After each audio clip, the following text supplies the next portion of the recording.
Welcome back, guys. It's been a while, and I'm excited to be back. I decided to take a little vacation, but I can see that was a mistake. In that time, we've almost lost the president. We have, unfortunately, watched Moist Critical be attacked by Penguin Z0. We watched an entire Chris Tyson situation. It's a lot going on in the world right now. But I've decided to come back on something more simple, something more fun, something I am passionate about, but is doesn't matter as much, you know. So I wanted to talk about some misconceptions in the power scaling of Jujutsu Kaisen. Uh, it's just I love power scaling videos. I love watching them. You know, I love seeing people's ideas, and sometimes I get annoyed because I'm like, that's obviously not the case. Uh, I remember when the whole Toji versus Yuta thing was happening, and it's just like it blew my mind that people really thought Toji was keeping up with Yuta, but people have woken up from that. But now it's time to enlighten you guys on the rest of what the fuck y'all got going on. These are just my opinions, and they are the right opinions. So if your opinion differs from mine, you're probably wrong. But feel free to share them so I can tell you you're wrong again. And let's get into number one. Domain size means nothing and does not equal strength and what they can destroy. So I remember for a long time, I see it being used a lot less now, but I remember for a long time, people thought that domain size meant that that character could destroy things the size of their domain, which didn't make a lot of sense uh, at the time, and I never thought it made sense. But now I have a voice, and I'm going to speak on it. God damn it! But if you watch JJK, if we watch Jogo's domain expansion, we see that he is able to generate a volcano, which larger than city level. I'll tell you that right now. Ask the people in Pompeii. Ask the people in Hawaii who get their fucking villages and shit destroyed. But we're talking about like he can turn an entire like area into lava, right? Uh, and then he has a maximum technique, which is not even city level. It's like very small. It's portion of a city. It's multi-city block level, right? Uh, the energy he outputs, he doesn't destroy very much. Even at the end, after Sukuna's attack, most of Shibuya or most of Tokyo is intact. It's just a very small area that's really affected. In the grand scheme of things, but I think this whole idea that these characters can push out as much energy as their domains and that's their AP never made any fucking sense. Because if you literally read the manga or watch what's now season two, it would fucking tell you that's not the case. Unless for you to say that's the case, you would have to be saying Nanami is fucking star level because people are trying to make the argument that because Dagon had a son in his domain, he was star level. I fucking kid you not. This was a genuine argument. So unless all of these characters that survived his attacks were just star level plus, or at least approaching star level, this argument falls flat on its fucking face. That's just not the case. Uh, this is just like we have no feats to assume that. What we do have are maximum techniques, which we never fucking see in the series, outside of Gojo and Jogo, to be honest with you. I don't think we see too many maximum techniques, but they are the epitome of your power. For Gojo, it is purple, and for Jogo, is that massive meteor he dropped. These are techniques that utilize 100% of your curse ability, and you do this to output the strongest move that you can do. That is why they're called maximum techniques. Most characters don't even have one. You can try to upscale people's AP, but for the most part, it's really just not reaching past what Sukuna has displayed. I'd hope we all can agree. So the whole star and domain thing kind of falls apart. Jogo's maximum technique was not nearly as powerful as his domain expansion. Uh, and that was like, or let me rephrase that. Was not nearly as powerful as his domain expansions look would have you believe it should be. Uh multiple volcanoes exploding and shit like that. Like this is something that should have been much bigger, according to how people were scaling this. Just the dumb way of scaling shit. Just so you guys know, domain size doesn't mean shit. Size means nothing. Unless you're Sukuna, I guess, because then it shits in the real world and people are fucked. Next, Toji and Maki were never equal. When Maki first awakens, obviously she is weaker than Toji, but after her second awakening, versus battle seems to forget equipment matters, and overall, Toji had significantly more experience and options. This is something very important because I think people who believe that you can just insert Maki or Toji into the same situations, and it would turn out exactly the same. I'd say for like generally weak enemies, correct. I'd say it works the way with Toji to Maki, but I don't think if you put Maki in Toji's situation, for example, against Team Gojo, it would exactly go the same. Uh, Toji has significantly more things to his advantage. One, he uh, has a cursed spirit with him that carries an array of weapons. He has more than just the inverted spirit of heaven. Uh, he has multiple uh weapons. The way he approaches things is very different. He's a lot more put together than Maki. Maki is very angry. Personality absolutely makes a difference. He's very calculated compared to Maki. I always thought this was very weird that we can take these characters who have completely different arsenals. Even if you take two people, same exact fucking level of strength and speed in real life, more skilled person is gonna beat their ass. Like it's just how it goes. You take equalized stats across the board, the taller, which he is, the taller, more experienced fighter is just gonna win. He has so many more tools. I always thought this was so fucking weird that they're just like, yeah, it's Maki and Toji, just switch them. Well, no. How would Toji approach the situation versus Maki? Be very different. I think Toji would be doing way better against Sukuna of the current Sukuna than Maki is doing if he had the training after. I believe she's probably stronger than Toji now after the training if she got a boost like everyone else did. But if Toji was in her place, I think he would have had a much better plan for dealing with Toji and might not have gotten slumped so many times. Uh, Next we have JJK characters have horrible stamina when compared to similar shonen. This is something that people refuse to acknowledge, and I'm like, the fuck. The two strongest people in the series were on the brink of fucking death, fighting each other for about 10 minutes. Like this is this is horrible stamina, right? Because you look at characters like Naruto and Sasuke who fought for literal days in a war. You look at uh fucking I say Dragon Ball is a little different because they're putting out like literal like universe shattering attacks. And they're also moving so fast that a lot of their fights there'll be a shit ton of episodes, but then they won't portray that way in the actual time because of how fast they're moving.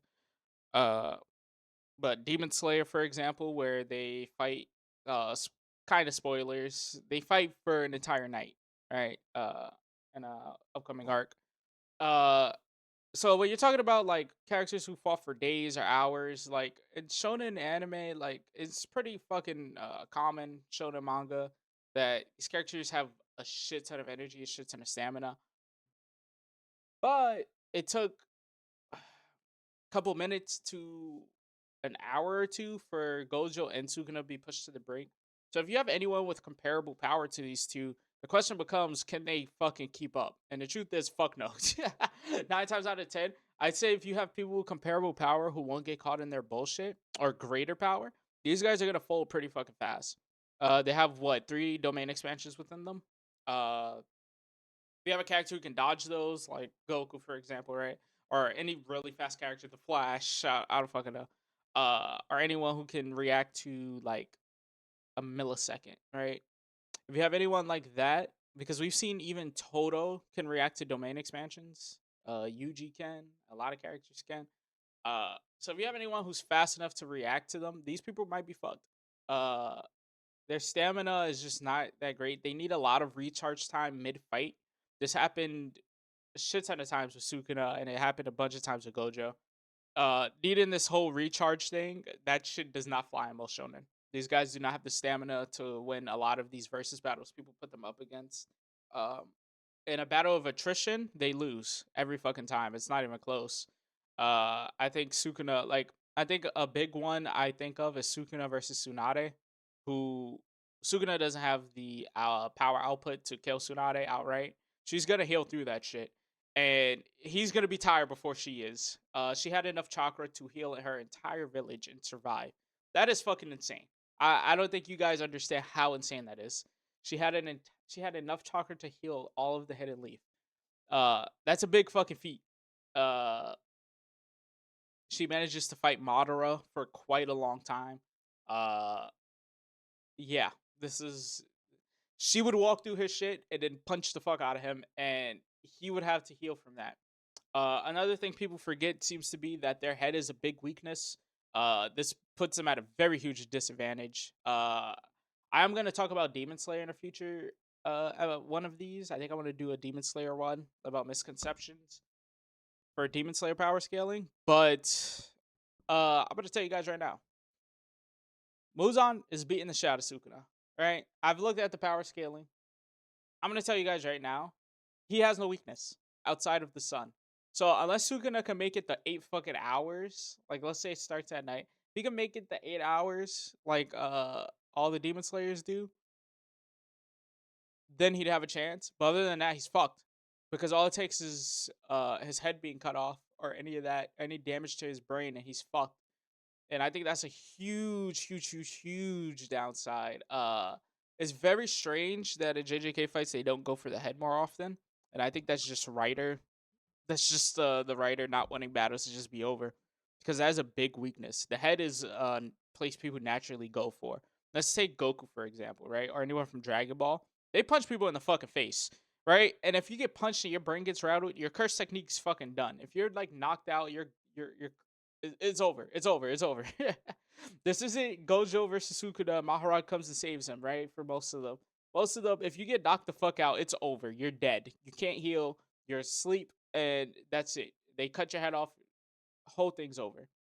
For most of the characters that live really bad injuries is because they did not go for the head, and that's a mistake a lot of other characters would not make. They just would not make that mistake once they say, "Oh, I took your heart out. That's not enough." Let's take Killua for example. Oh, I took your heart out, huh? Okay. Well, let's see if you regenerate with your head gone. He would do this, some shit like that. You know, like it's just how it is. Uh yeah, that's honestly mostly what I wanted to address for this one. This one's a short one. Well, actually, fuck it. I'm going into a bit of the Demon Slayer one. Uh So Demon Slayer is horribly like mismanaged in terms of the versus battle community because they literally only look at damage to an area when the biggest fight in the series is held in an infinity castle, and then like very contained fight in like small part of a city. This isn't like like they can't fly. Like these aren't very mobile characters. Like they don't have abilities that like they can't walk on air and shit. Like it's very strange, very disingenuous. I think the power scaling community, this is why it's important to just not listen to it for the most part. Just use your fucking common sense, think about what the characters can do, and then you'll put it together. But and if we use domains as an example of strength back then, my argument is Nakume is she has infinite energy. She has infinite power because she had an infinite domain. Her domain was infinite, guys. So she's infinitely powerful, which scales every Demon Slayer character above all of 90% of shonen. Like, so it's such a dumb point. But anyway, into the Demon Slayer part. What was I getting into? Yeah, so Muzan would kill everyone in JJK low def. And I'll get into the attack potency overall. But if you don't know, ignoring how much damage you can do to buildings and all that stupid shit. Muzan does this amazing thing where he injects his blood into people when he scratches them. So all he needs is a little scratch. And then he can quite literally destroy your body from the inside out. This is something that you don't have a defense against, to be honest, unless you're from Demon Slayer.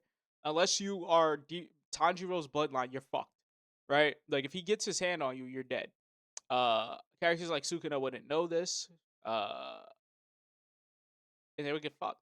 The only person in JJK that would survive an running into Muzan, because speed wise, uh, he's either comparable to Sukuna or far above him. I'll get into that again at some other point, but Gojo is the only one because he doesn't have hacks like that. Like he can't. I don't think he could touch Gojo unless he absorbs Nakime. Like I don't fucking know. Absorb Nakime and trap his ass in the Infinity Castle for all eternity. I don't fucking know. Drop an infinite castle on him and see what happens.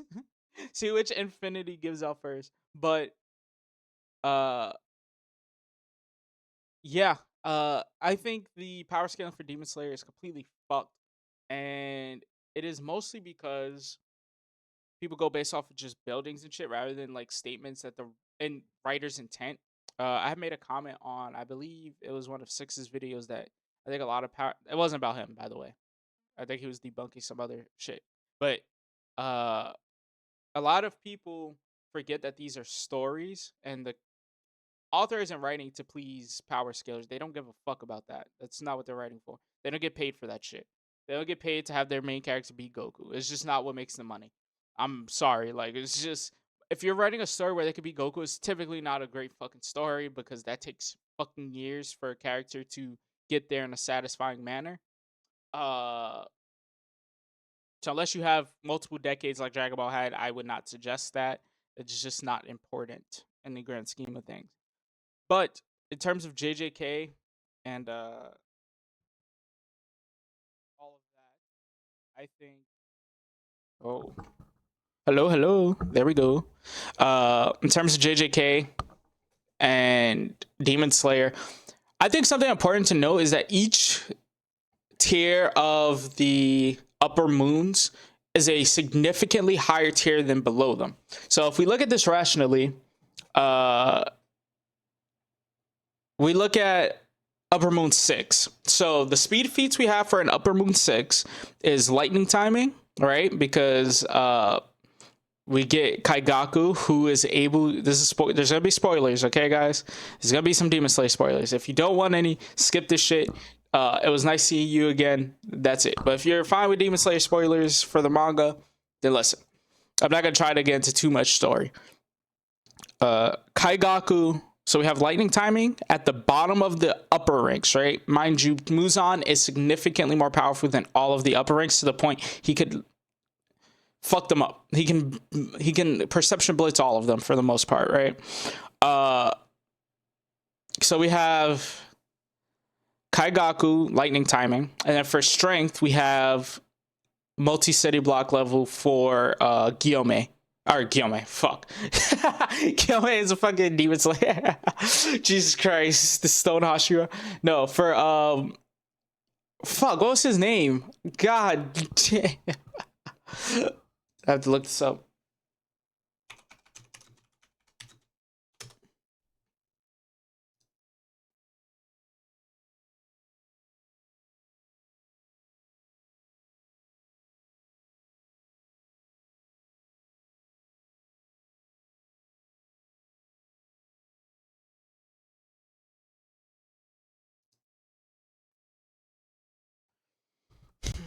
Fucking Gyutaro and Daki. Jesus Christ. I had a fucking brain fart. Oh my god. So we have multi-city block level. Even if you lowball it, let's say city block, whatever. I'm saying multi-city block because I see the entire district get fucking destroyed. I really just don't give a fuck at this point, right? Like, I'm not down skin. Well, these buildings are different composition. Well, if you go to every country, they're a different composition. So what the fuck? There's differences in slopes and what it would take to destroy a building. There's fucking a million differences. They wipe out multiple city blocks of that. Even if you're saying, well, every single city block doesn't equal one of our city blocks, fine. It still would be multi-city block, right? They destroyed the entire entertainment district. That's Daki and Gyutaro. So right now we're at Upper Moon 6. We have attack potency of multi-city block to city block level. And then we have a speed feat of lightning timing. These are at the bottom of the totem pole. The way the author writes the series is that each upper moon is a significant increase to strength, power, speed, everything. They are significantly more of a threat, their abilities, everything. They are a deadly force to be reckoned with when compared to the ranks below them. We see this when Kokushibo speed blitzes the completely perception blitz Akaza. And Akaza would do the same thing to Upper Moon 6. This is not up for discussion. This is just what would happen. What it took to defeat Daki... we'll get into that after. So we have Upper Moon 5, which would be stronger. And then we have Upper Moon 4, who would be stronger, faster. When you see him using lightning, we see him using sound-based attacks, which people try to downplay Demon Slayer for characters being caught off guard by sound-based attacks. One... they talk to each other in every anime. Like, explain that shit in Naruto. Okay, like, I'm just saying, it happens in Naruto too. There's sound-based genjutsu. Make that shit make sense. But anyway, outside of that, I also think it's important to realize what kind of environment Demon Slayers are fighting in versus most other shonen. They are always fighting at night. They make it very clear it is pitch black when they're fighting. It is very fucking dark.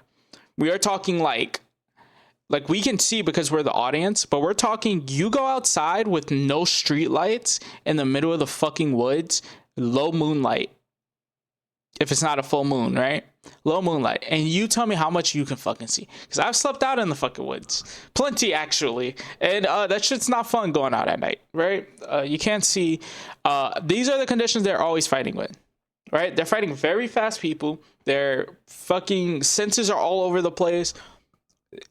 There's a reason Tanjiro uses his scent to discover a lot of things really fucking fast.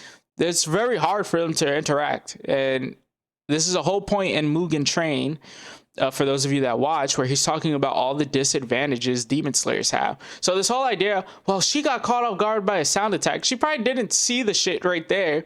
And then she also was in the fucking air off of her feet.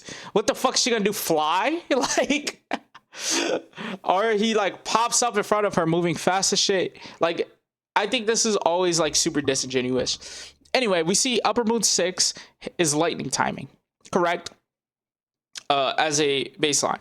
So in my assertion, each moon is about twice as strong as the previous one, right? I think that's a fair assessment. Or if not twice, at least 1.5 times. Like, there's a significant boost. Supposed to be a significant boost. And we see that just in the transition from Lower Moon 1 to Upper Moon 6. We see that massive transition there. And those are just one ranks apart technically, right? And there's a huge difference. We have Akaza, who is extremely fast, right? Obviously. But he also, this is very important for the power scaling of Demon Slayer. Because I keep seeing bullshit about Demon Slayers themselves being below building level or building level, which is complete bullshit. But we're going to use Akaza here because he completely proves my point. Akaza doesn't fight like the others, right? He doesn't have weapons. He doesn't do some bullshit like turn you into a fucking fish when he hits you, whatever the fuck Upper Moon 5 was doing. He doesn't use abilities that shoot lightning and all this shit. No, he uses his fucking fists. And the beautiful thing about power scaling is whatever you can do with your fist transfers over to your durability. As long as you're not like Deku breaking your fucking hand, obviously. So, considering Akaza can do everything he does with his fists and legs without his legs flying off every time he does it, or his hands breaking into pieces, that means to damage him, you would have to put out greater force than he is exerting, or similar force that he's exerting. Obviously, depending on what kind of weapon you're using, right? Slashing weapons, you probably don't need to put as much force. However, you do need to have that much force hit the person to get through. It's a lot of math, right? But you get my point. So, Upper Moon 6, we're getting what? Multi-city block level? Akaza Even if you wanted to be as disingenuous as possible, say they were only 1.2 times as strong each rank up, which is bullshit. By the time you get to Akaza, you're talking multi-city block to small town levels of power. And this is the lowest ball, right? This is low ball for me. For Tanjiro to go on to slice his neck, which, mind you, is the strongest parts of a demon's body. These are the strongest parts of their body. This is not the same as slicing through their hands. We see this.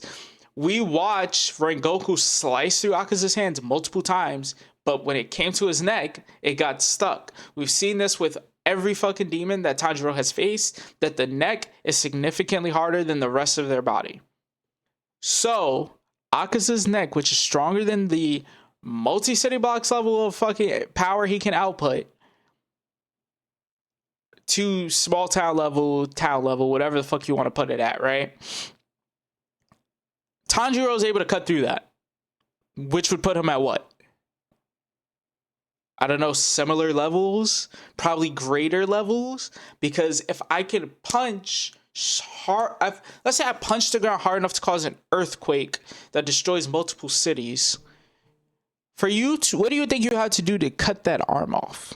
Like, I'm very curious. What do you guys think you have to do to cut that arm off? Do you think a butter knife is gonna do it? Do you think a normal knife is? Oh, I'm gonna just shimmy around that. Like, is that what you guys think is gonna happen? No, this is not how that works.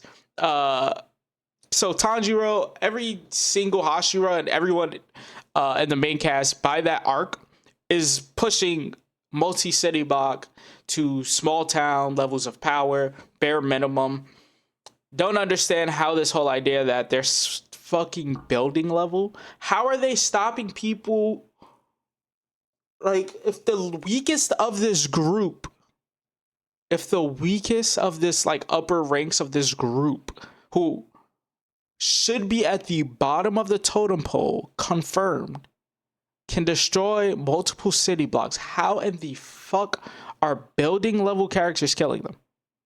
Explain that. And I'm glad we have Akaza because he uses his fist. Sure, he does air attacks sometimes, but that's not really how he fights. If you watch his fight with Tanjiro and Giyu, he does do a lot of straight up just punching and hitting. And this also brings me back to the point that when Akaza's trying to kill them, these guys survive some serious fucking hits, putting them at small town levels to multi-city block levels, depending on what the fuck you want to do, right? This is putting them at that level of fucking durability, which puts a big fucking issue for JJK. Because if we go based off the scaling, right, moving up the totem pole, everyone who's able to fight Muzan and keep up to some extent would be significantly faster than most people in JJK, if not every single person, Kashimo included, in my opinion. Is this up for debate? Sure. I do have some more things to note on their power, though, in case that wasn't convincing enough for some of you.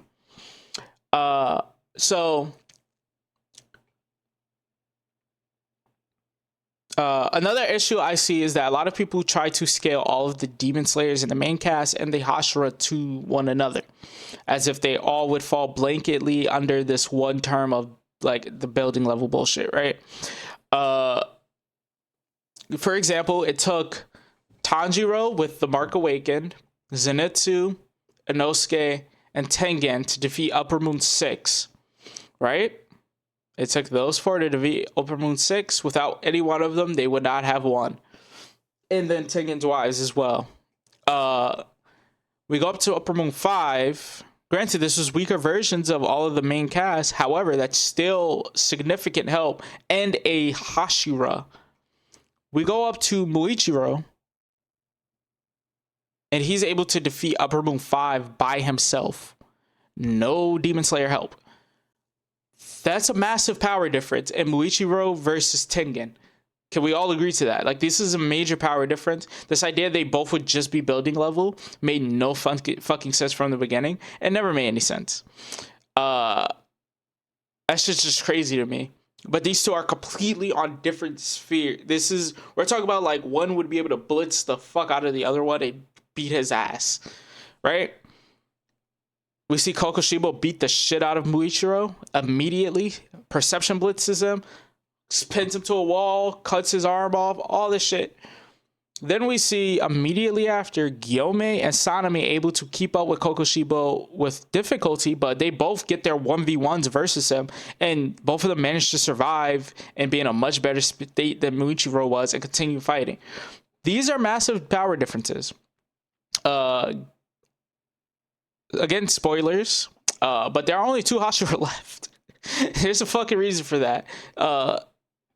By the time they get to Muzan, like, this is no fucking joke. Like, people start dying. Like, this is not like one of your friendly anime.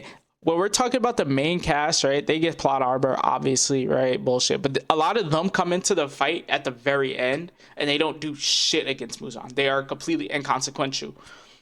The real ones fighting Muzan are the Hashira, and only 2 walk out of that battle, out of the ones that were left that made it there.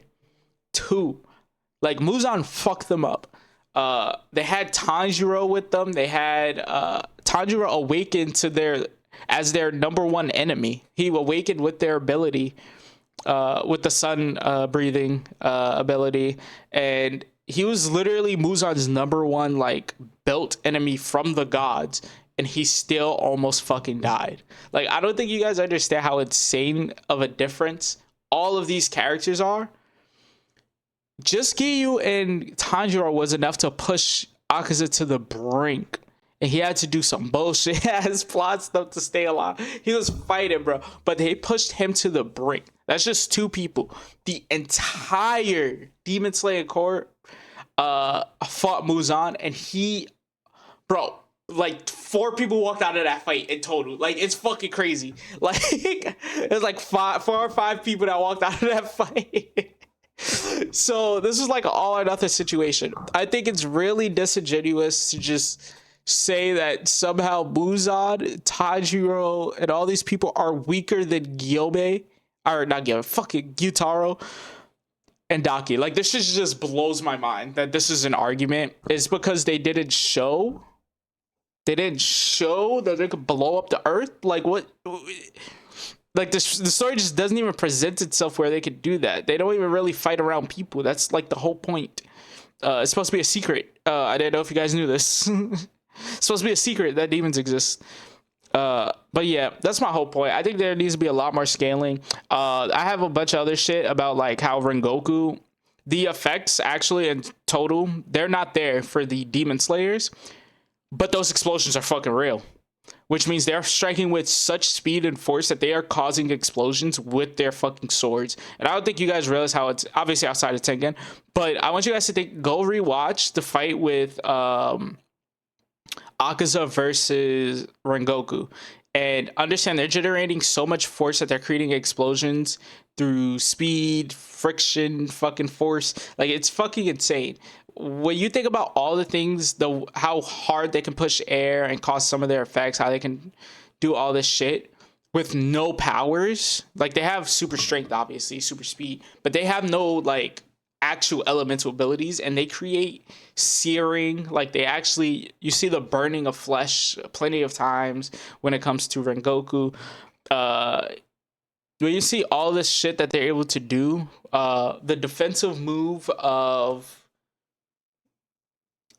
Giyu, his defensive move, when you look at that shit and realize, oh, there's no force field around him. He's moving that fucking fast. Like, these guys have no powers, which I think a lot of people forget to scale as well. Like, for every single thing they do in that show, you have to realize is the outcome is from speed and strength only.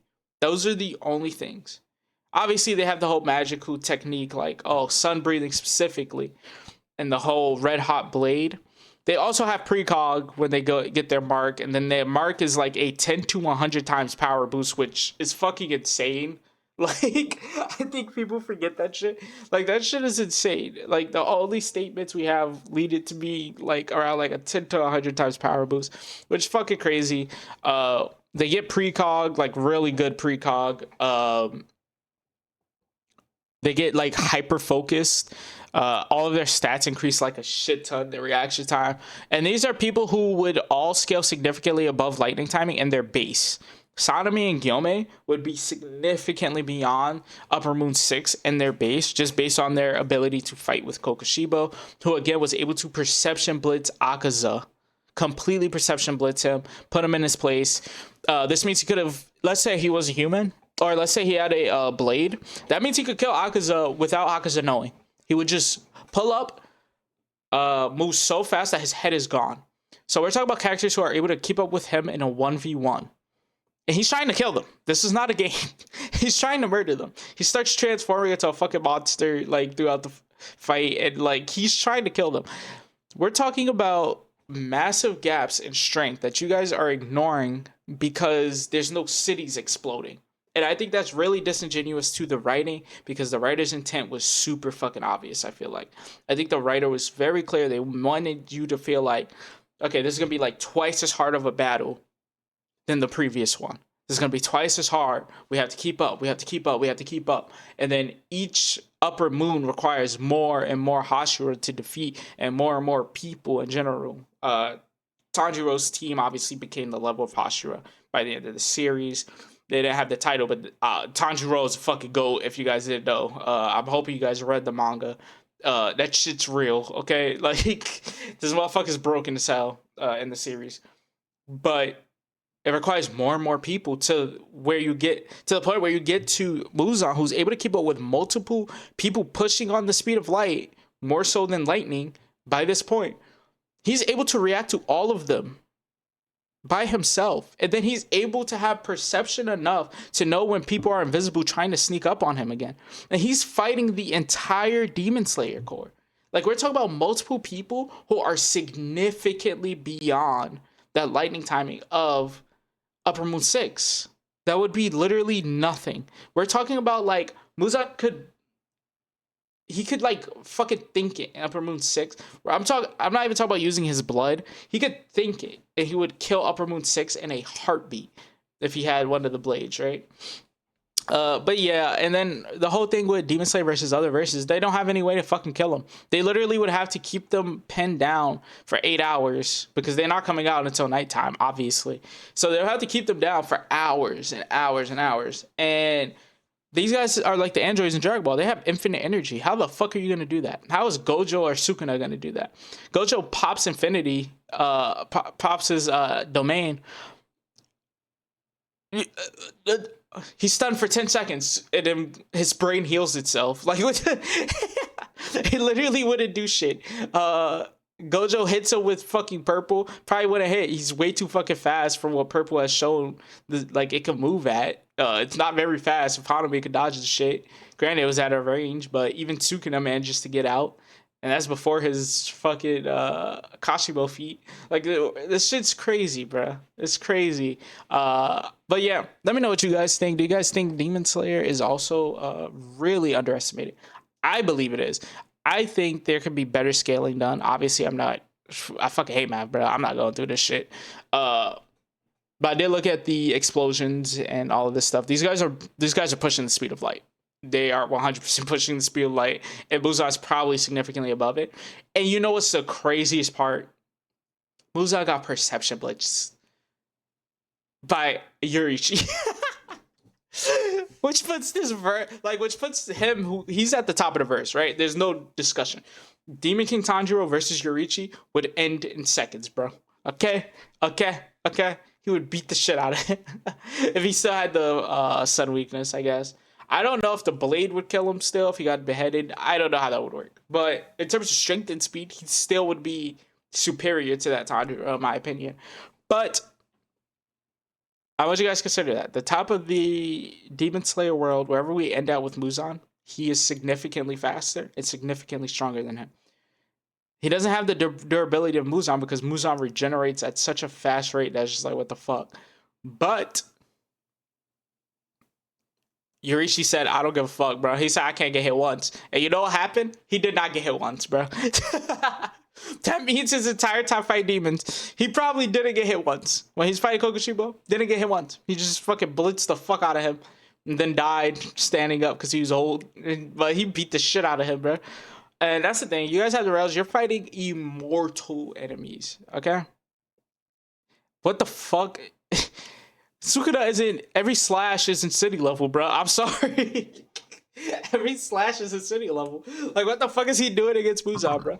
But like he's gonna get cut, immediately heal, and then just walk. And it's not gonna be deep enough cuts to slice him in half. And even the ones that he do throw out, it'll immediately heal because his healing would be faster than Akaza, who literally arms cut off, new arms, and then kept fighting. Like Suguro will have a bad fucking day, bro. If his fire arrow, they would heal through it. If they even got hit by it, I don't think they would, but they would heal through it, and then it literally only takes one hit for Muzan. That is insane that people forget that shit. It takes one scratch. If he's able to get through your skin, obviously this would not work on someone like Goku, who routinely is in a universe where they routinely obliterate every single atom of a character. But how often does that happen in JJK? Never. Literally never. I don't think there's a single fight that happens in JJK. I don't even think they have the output to do shit like that. Most of their abilities aren't even built for that. Even if Muzan, or not Muzan, even if, I guess Suguna, his slash was enough to wipe out all blood in the air, but again, it wouldn't be fast enough, and it took, like, a while. It took an entire domain. Yeah. That's my whole point. Let me know what you guys think about JJK versus Demon Slayer. And JJK overall, do you think the power scaling community needs to wake the fuck up? Because, like, that domain thing always pissed me off. I was always like, what the fuck are you guys talking about, bro? There's no way you think Dagon is that powerful, bro. Star level? This nigga Shogun Naruto got beat by a stick? He got beat by a sharp stick? By a Mach 3 guy? What the fuck is going on, bro? Yeah, let me know what you guys think about Toji and Maki too. I always thought that was fucking weird. They can't be equal because they're just not the same person. They can be equal in stats, but they're not equal in equipment, and they're also not equal in experience and how they would approach fights. Maki is just very aggressive, whereas Toji seems a lot more laid back and more conniving and plotting. But yep, I'll catch you guys later. Bye.